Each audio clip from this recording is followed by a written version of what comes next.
if we want to be the best company for our customers and our investors, we must first be the best companies for our employees. So anyone that owns a business, anyone that manages a team, or anyone that's an employee,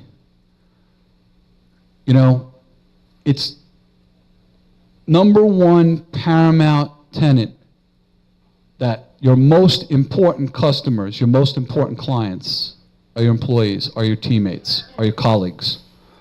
And how you treat them will dictate how your clients and customers are going to be treated. Because you can't be everywhere. And trust me, we've all learned this the hard way. If you have the wrong people there, it's like a cancer. They're negative. You think you might be, getting the best of them by giving them a small bonus or cheating them on some pay. Never works out. Okay? But you get what you pay for. You get what you pay for. Recruiting is very difficult here in Long Island right now.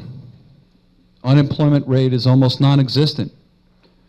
Talent has 30 miles to the west to go to for New York City, where they're going to be paid more no matter what industry they're in. What that requires is for all of us to build an environment that can attract the best.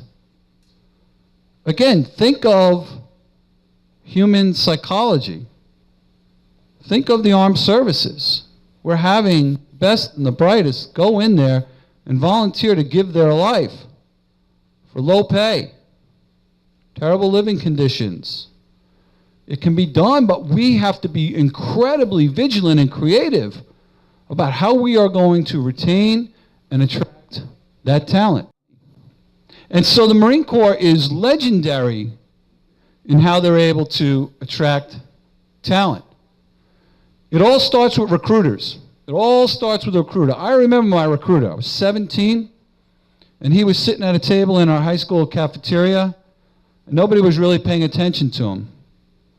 It was just post-Vietnam. It wasn't like the military was in high regard at that point.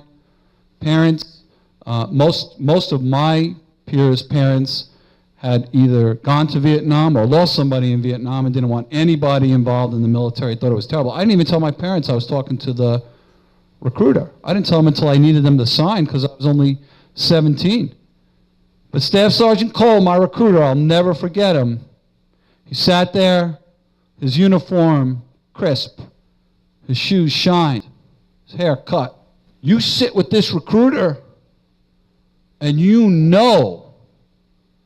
or she's the real deal. Why? Because the best people in the Marine Corps get rewarded by becoming recruiters. It's not a drag. It's what they strive for. The best, because they want to attract the best.